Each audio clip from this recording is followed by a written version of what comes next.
not walk across that stage. You won't slide across that stage. Motherfucker can't pull you across that motherfucking stage. Kanye, that little kid singing about the shit. No, the joke's on you. You throw your hands in the air and wave goodbye to everybody as you get the off this campus.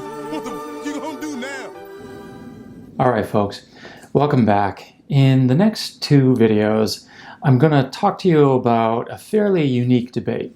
It's between Charles Lawrence, the article that you read for today, and Nadine Strossen, both members of the ACLU, but split about whether to support a campus speech code that was written and applied at Stanford in the early 1990s. Now, it's common to hear people say in hate speech cases that we have a tension between freedom and equality, something I mentioned in our last set of videos, that freedom of speech is pitted against the equality of others. But both of our authors today urge us not to think about the debate in these terms.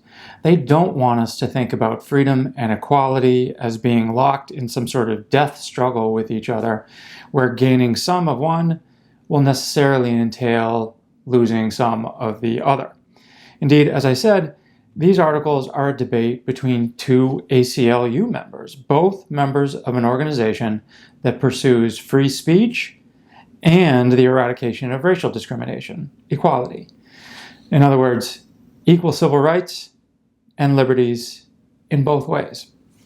So, Lawrence thinks that Stanford's speech code, which he supports, is narrowly tailored to prevent only speech that harms directly and face-to-face, as required by the Chaplinsky fighting words doctrine, but he would actually support a code that goes a lot further and punished any harms to civil equality and to equal civil rights that were perpetrated by racist speech. Strossen isn't unconcerned about equal civil rights, of course, but she thinks that the history of the equal civil rights era showed that unfettered freedom of speech has been a necessary condition in the pursuit of equal civil rights for African Americans, and it ought to continue to be so now. Okay, so let's start with Charles Lawrence's ideas, turn to Nadine Strossen and her responses in the next video. Lawrence, in some sense, accepts the Chaplinsky fighting words doctrine. So for instance, he says this on page 452, you'll see it appear in front of you. If the purpose of the First Amendment is to foster the greatest amount of speech, then racial insults disserve this purpose.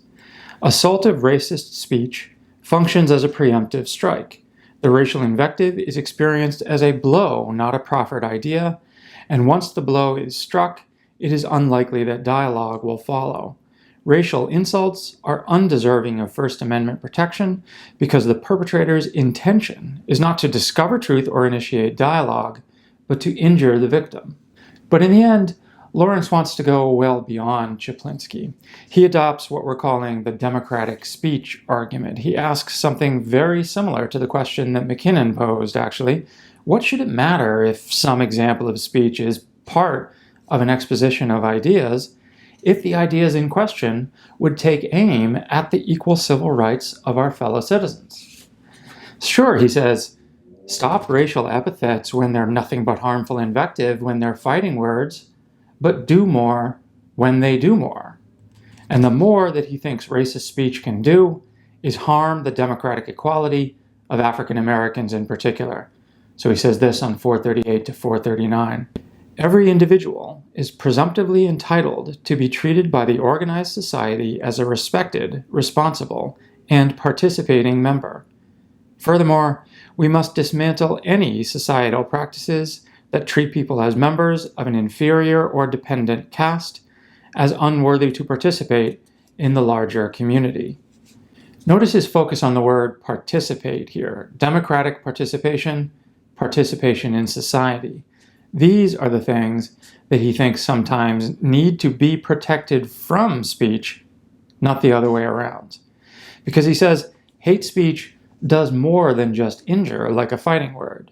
Think here especially about the N-word. It's an insult, but it's more. Its victims are reminded by the very word itself of America's long history of institutionalized racism and discrimination. And at the same time, These words propagate that discrimination by silencing their victims, Lawrence says, making them less worthy in the eyes of their fellow citizens. And he says, therefore less likely to practice the rights of equal participation by speaking out and speaking back, or by thinking themselves worthy to participate in democracy. So it does more than just offend, more than just harm its victims. Racist speech, Lawrence says, steals its victims' equality. It steals their rights. So Lawrence says that we can pursue both free speech and equality. He says that by framing the issue as one in which free speech loses out to equality, we, perhaps unwittingly, place the bigot on the moral high ground. He's the one who's a champion of a just cause. Why should we do that? Why should we think of free speech as the primary constitutional value that's at stake here? After all, the 14th Amendment also guarantees equality for all citizens, so it's constitutional too.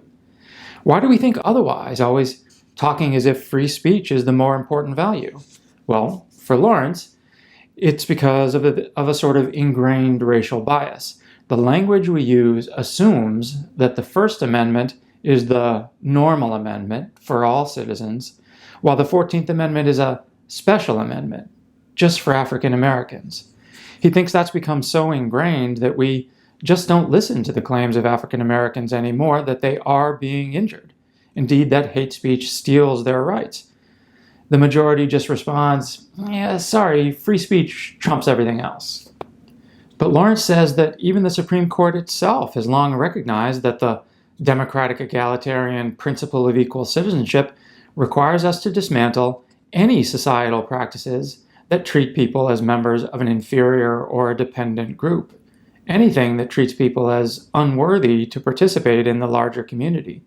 So there's a very important argument that he makes, and I would take a look, if I were you, at pages 439 to 444 of his assigned reading.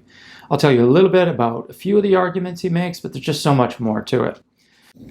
So one of the things he does in those pages is he reminds us that Congress and the courts have, for a really long time, actually gone beyond just regulating state action. They've gone beyond that to punishing citizen actions, which would take away any fellow citizen's democratic rights. And sometimes that means limiting speech. So for instance, he notes that Title II of the Civil Rights Act of 1964 outlaws things like separate lunch counters, the sort with signs indicating that certain entrances or certain seats or certain areas were for whites and others for coloreds in the language of the time. Private citizens, after the Civil Rights Act, can no longer set up a lunch counter like this. But Lawrence says that the reason for this isn't solely that where somebody eats their hamburger is important. It's instead about the message that the separation conveys. It's about the ideas, the speech. And the way that Lawrence knows it's about the message and not just the act is that lunch counters weren't allowed to keep their whites and coloreds signs. Even if they technically didn't discriminate on where someone was seated, where they ate their hamburger, they weren't allowed to keep the signs. The signs themselves were recognized to be part of the problem. The signs themselves were part of what created the second-class status of blacks. They conveyed the message of black inferiority loud and clear. They were speech, but they were outlawed. Thus you see him say that racist speech actually constructs social reality in much the same way that McKinnon says that pornography constructs social reality. It makes people think that the inferior status of African Americans is the natural course of things, and therefore racist speech becomes invisible as harm. So, because of America's history of institutional discrimination, there's no way to separate racist speech, Lawrence says, from the racist policies that establish unequal and second-class citizenship. So he says on page 44, echoing McKinnon, racism is both 100% speech and 100% conduct. Discriminatory conduct is not racist unless it also conveys the message of white supremacy. unless it is interpreted within the culture to advance the structure and ideology of white supremacy. And so he says, if the conduct that Congress and the courts attempted to eradicate was wrong precisely because of its inegalitarian message, then why should we be afraid of eradicating that inegalitarian message now just because it looks like a purer form of speech, because it looks less like conduct? Racism, he says, isn't just a set of policies, it is precisely an idea. The idea of black inferiority put into words that become a racist reality, that become the conduct that makes the world around them unequal. So why, Lawrence asks, should the speaking of this idea receive the special protection of the First Amendment when the very speaking of it is conduct which causes demonstrable harms to the equality guaranteed by the 14th Amendment? Thus, Lawrence says that he at least would support a campus speech code that banned the use of face-to-face racial epithets, fighting words. Stanford's speech code did that, and you see him address that subject on 450 to 451.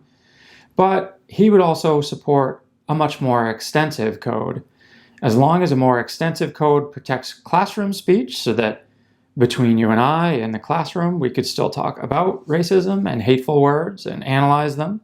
We can't spew them towards each other to hurt, but we could talk about them.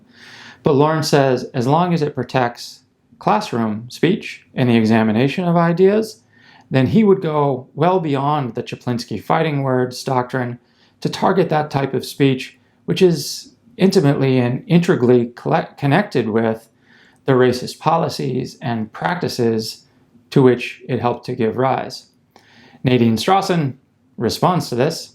She may believe some of his ideas about the social construction of a racist reality, but she has a response to it based on a preference for the First Amendment, which you'll actually see in the next video. So tune in and take a look at that one. I'll see you then.